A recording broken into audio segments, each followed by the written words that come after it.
Welcome to Mah Jongg Central. My name is Michele. In this episode of At the Table, playing American style Mahjong, I wanted to share top 10 novice pain points. Over the years, I've taught many people how to play the game, and it seems that the same pain points come up at every lesson. And so I wanted to share those in hopes of minimizing the pain for beginners, especially when you play at events where there are intermediate and even advanced players. If you can minimize that pain, you'll be so much more comfortable playing with other people. So number 10 in this top 10 list is reading the card. Now, most people, when they get their card, they're going to study it. But before you study the card, you really need to make sure that you understand that the colors, letters, and numbers don't point to a specific suit. For example, green does not mean BAMs, red does not mean cracks, and blue does not mean dots. It just means that different suits have to be represented in any particular combination that you choose to play. So if, for example, the color in the hand that you're picking to play is all blue, that really dark blue, that means that one suit is represented. Now, flowers and winds are always going to be blue. So just consider that. The suit itself, if the line on the card is all blue, that means it's going to be one suit. If you have two colors, then that's two suits are represented. If you have three colors, three suits are represented. And then again, keep in mind that flowers and winds are always going to be blue. So they're interchangeable with the suits. Try not to equate color with suits. You have control over which suit is represented based on the combination on the card. For example, the red color in the hand that you pick could be BAMs, and the blue color could be cracks. That's up to you based on the tiles that you have for that particular draw. So on the back of the card, I believe it even states how the colors work. One color means one suit, two colors means two suits, three colors means three suits have to be represented in whatever hand you end up playing. If you want to know more about the colors and how that all works on the card, I'll put a link below this video to the lesson playlist where I cover that particular topic, and there are some visuals that may help drill that concept in for you. The next pain point is etiquette for any given group. When you first arrive at a new group, you want to, if you can, talk to the leader of that group before you even go and ask about etiquette at the game. Because, for example, one of the etiquettes that we have when we play is we count to 3 in our head before we pick a tile. And that way, if there are people with different skill levels at the table, they have a moment to decide whether or not they want the previously discarded tile. Now, sometimes the more advanced players have to be reminded to count to 3 before they pick. And sometimes that can be hard, but it's just a good etiquette. Another example of etiquette is when there is an exposure with a joker. If I have the tile to replace that, I'll hold it out in my hand and say, exchange please, and then allow them time to take the joker, give it to me, I give them the replacement tile, and I'll then put it in my rack. But I will never reach into somebody's rack, put my tile there, and then take it. That's just bad etiquette. Never reach into somebody's rack for any reason. Number 8, house rules. When you are about to attend a new game, I recommend that you call the leader or speak to the leader or the host and find out what their house rules are in advance so that there are no surprises when you show up, because everybody plays a little bit differently. This game has been played since the 30s, and it started out a much different game than it is today, but some people still play the way that the game was originally played. Some people do something called playing with futures, picking ahead. There are several other examples that I could use, and I'll cover some of this later. But always ask, what are the house rules, so that there are no surprises and awkward moments during the game that might catch you off guard. If you start picking ahead, for example, or picking your tile after somebody just discarded, and then someone says, oh, we don't do that here, that could just get a little awkward. So if you just ask in advance, what are your house rules before you even start to play, it's just really good. I have a variations card that I hand out whenever I do lessons. Here's an example. This is a 3-panel card, and in here are all the different common variations that are played today. There's a link below the video to the playlist, but on here are some of those examples. I don't think I have playing with futures on here because really it's not played very often, but picking ahead is on here. So you're welcome to download that PDF and check those out, but these are some of the common variations that you might find at any given game. So when you ask what the variations are, it's good to educate yourself so that you'll know what they mean when they bring these things up. Number 7, switching to defense. A lot of beginners wonder, at what point do I give up on my hand and switch to defense? And the rule of thumb that I follow is, if you are 4 tiles away from winning on the last wall, so we have dealt through this wall, we've dealt through this wall and played through that wall, so we are now picking and discarding from this wall. If you are 4 tiles away from winning at the beginning of this wall, play to win. If you have more discards, whether it's because your hand went dead and you switched to defense, or whether or not a lot of your tiles are out and you switched your hand and have a lot of discards that you have to go through before your hand is ready, you should switch to defense if you have more than 4 discards when you're picking and discarding from the 4th wall. I have another card that I hand out when I teach. This I call Core Strategy, and this is another 3-panel card, and in this card the strategy concept is based on the walls. So when we play the game, let's say that I rolled a 7, so I'm going to break the wall at 7, and we are going to deal here. So if I just go ahead and deal out these tiles,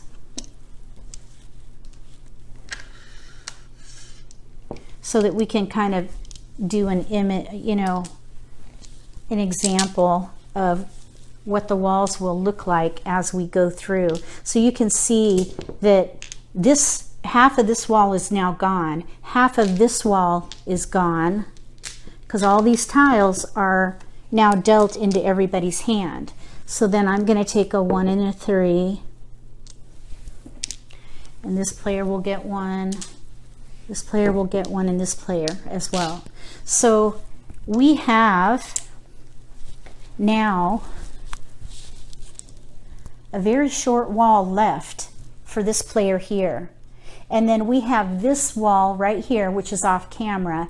That's the full wall there that we have to pick and discard through. So typically you're going to have about a half a wall left, something like that, after dealing the tiles.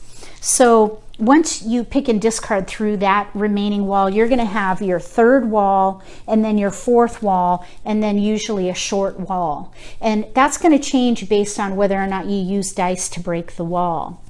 So the idea with this strategy is that the game is played in phases. So you have your begin game, which is dealing the tiles and the Charleston. Then you have your middle game, which is picking and discarding from the second and third wall. And then you have your end game, which is picking and discarding from the last wall.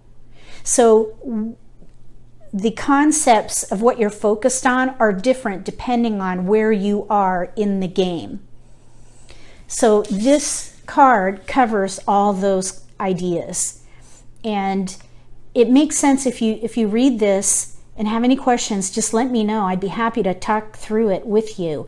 But I believe I even have a video on this, and I'll put a link below so that you can watch that. But if you are 4 tiles away from winning on this wall where there's about a full wall left, that's when you need to make a decision whether or not you're going to play defense or whether you're going to play to win. And about 4 tiles is, I think, a really good guideline.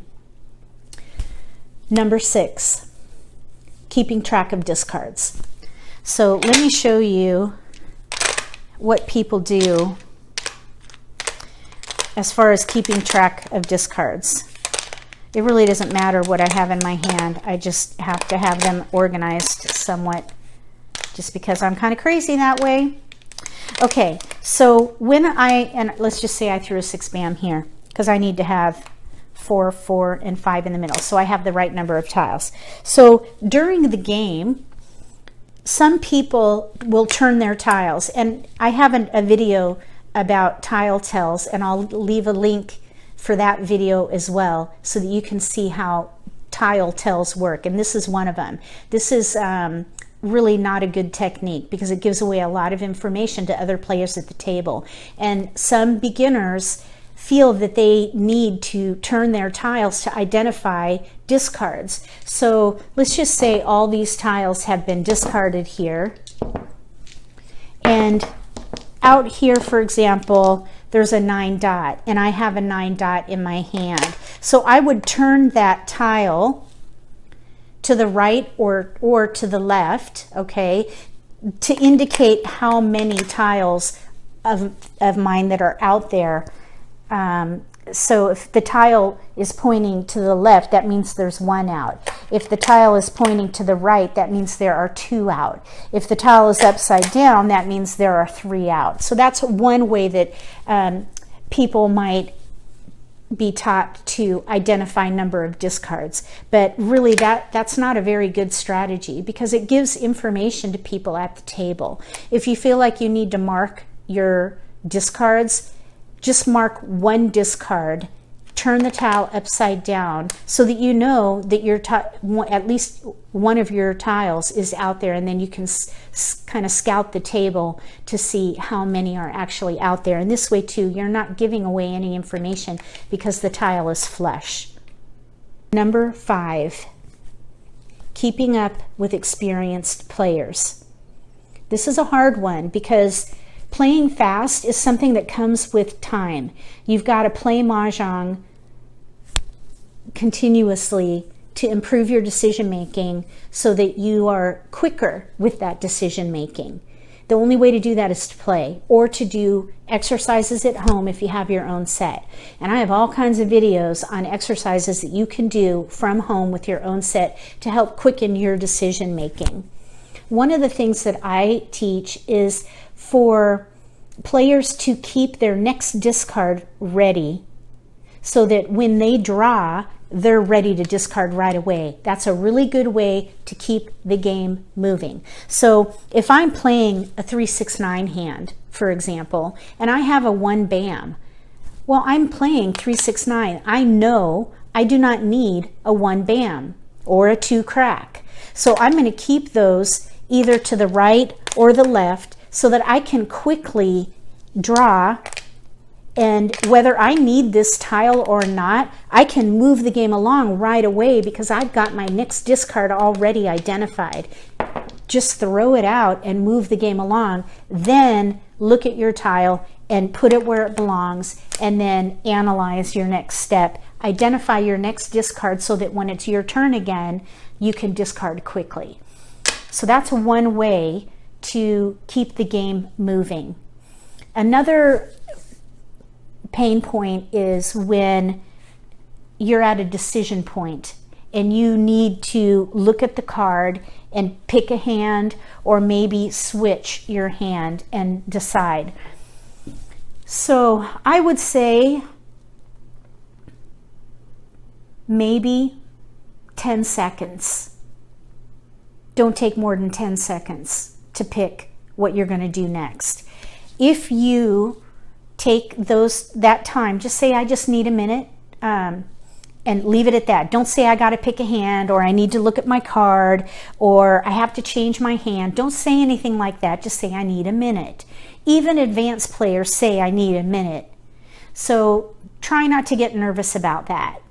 So just say I need a minute, and then look at your hand, build around your multiples, and I will also leave links to strategies so that you can learn some really good strategies that also help quicken decision making. One of them is what I call targeted onset, where you build around multiples, which are pairs, pungs, kongs, etc. So if you're focused on building around the multiples in your hand, you can look at the singles and pick those out and move the game along by discarding them, because you're building around the multiples. It's really easy to see the tiles that are not needed, that don't fit with the multiples that you have. So that is one way that you can move the game along, is to adopt some of these strategies. If you use up your full 10 seconds to move the game along, just pick something and discard it. Then when the other players are picking and discarding, you can take the time that you need then to figure it out. And if that tile was needed for whatever it is you're playing, you can recover. You can hope for a joker, switch your hand, or maybe draw into it again. Maybe do an exposure later in the game for the same tile. There are all kinds of ways to recover from one tile. But moving the game along is important, especially if you're new to a group, because you want to be welcomed back. Number 4, identifying a hand from exposures. A lot of new players have a hard time figuring out what hands everybody is playing. If there's one exposure out, okay, let's just say I have, this is kind of an easy one. Actually, let me do this one. Let's say that I have a Kong of 3s out with a couple of jokers. One exposure. There is very little chance that even experienced players will know what I'm playing, especially early on when there are a few discards on the table. As the game progresses, especially as we get to this 4th wall, there will be more and more discards and more exposures out on other people's racks that will cut into the options of what each player might be playing. So you can scout the discards and other players' racks for what is exposed, to try to figure out what hand they might be playing. And this comes with time. So try not to stress too much about it, especially if somebody has one exposure. If you discard a tile and somebody wins with one exposure, you're not going to get harassed for that, because even experienced players will do that. Now, if I had 2 exposures out, okay, let's say I had, let's see, let me see here. Let me see if I can find a 6 dot.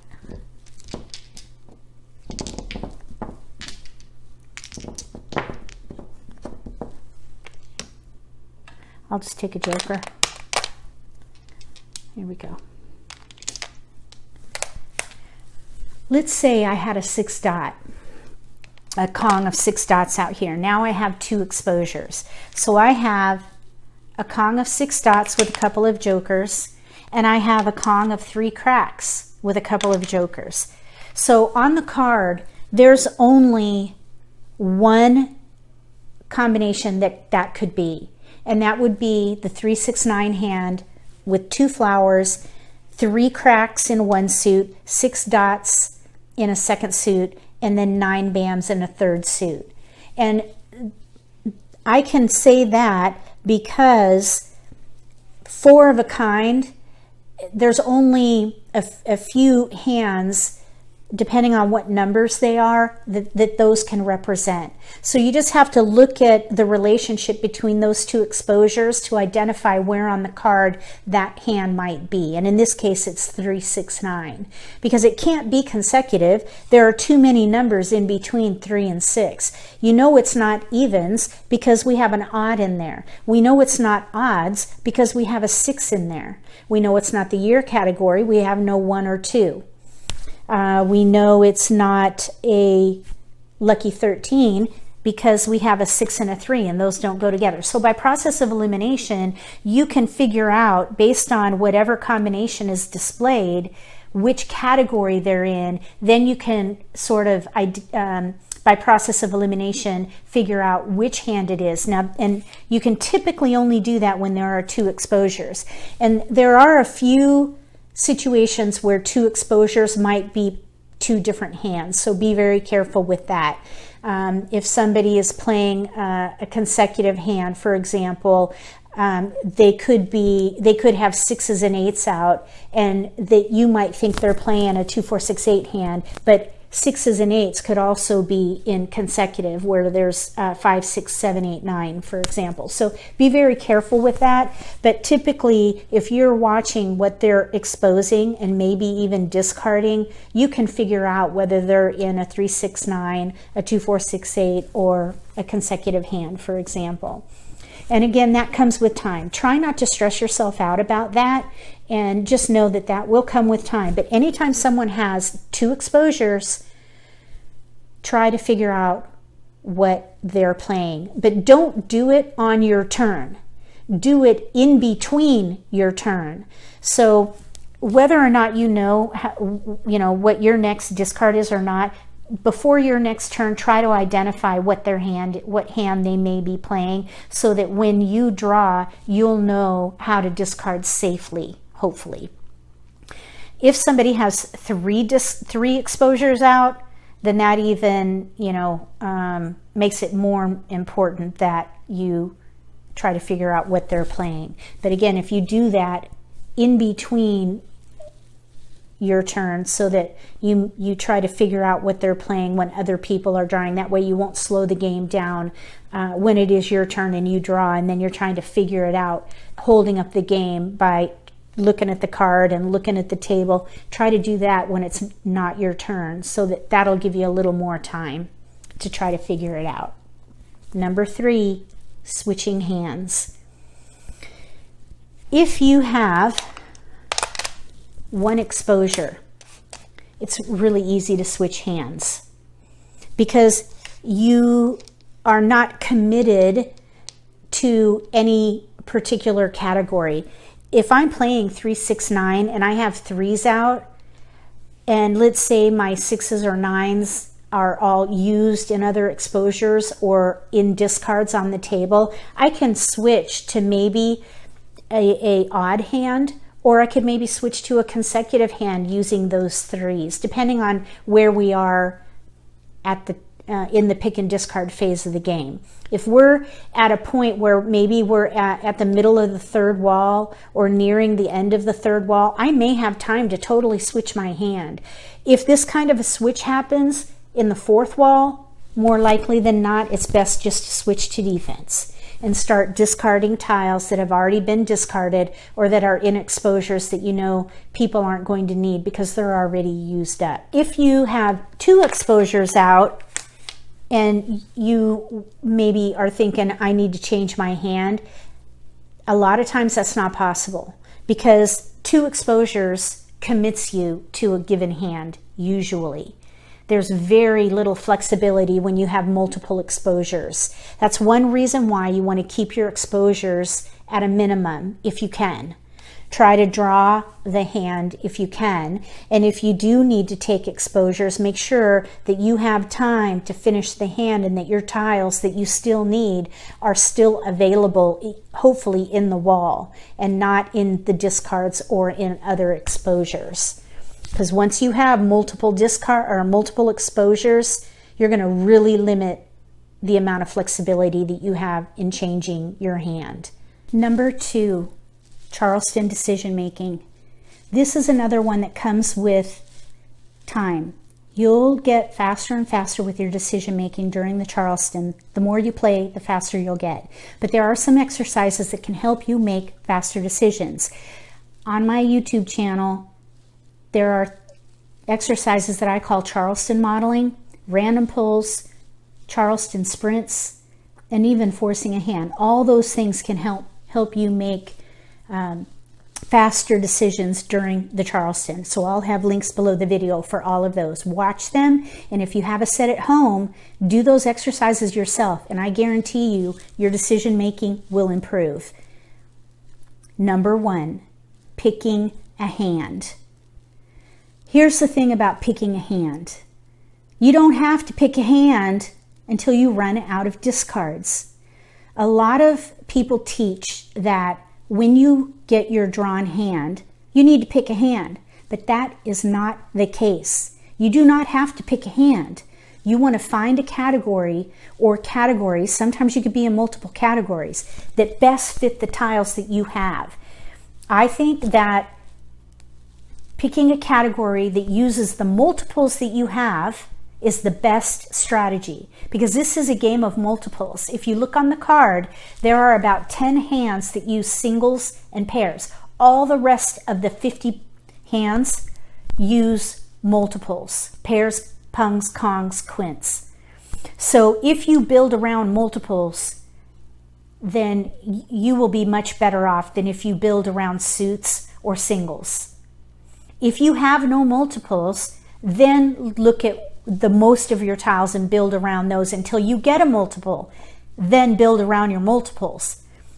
So it's not about picking a hand, it's about picking categories at the beginning stages of the game, the begin game. Remember when I was talking about core strategy and how you have a begin game, a middle game, and an end game? In the begin game and even the middle game, you're building your hand around your multiples or building around the most of what you have. Once you start getting multiples, you want to focus on those because multiples are the strength of your hand. So once you start getting into the fourth wall, if you have more than 4 discards and you still don't know what hand you're playing, then you're going to need to probably switch to defense. Typically what I do is once I run out of discards, if I'm in multiple categories, I'll whittle down the discards until I'm in one category. I'll further whittle down my discards until I have to pick a hand. Once you run out of discards, that's when you pick a hand. So you don't need to stress about what hand am I going to play. You just want to focus on what category am I gathering for. During the Charleston, you are gathering tiles around the multiples that you have. If you're lucky to have multiples. If you don't have multiples, then look at your tiles and pick a category that you have the most tiles for, whether you have mostly odds or mostly evens or maybe mostly wins and dragons. Pick a category or categories that use the most of those tiles if you do not have multiples. And then when you run out of discards, that's when you pick a hand. So I hope these top 10 pain points help you as a novice player. If there are some pain points that I haven't mentioned, let me know in the comment section, and I'd love to see if I could come up with some strategies to help mitigate that pain point. If you like this video, give me a thumbs up. If you haven't subscribed to my channel yet, click subscribe. Between now and the next episode of At the Table, playing American Style Mah Jongg, may all your picks be keepers.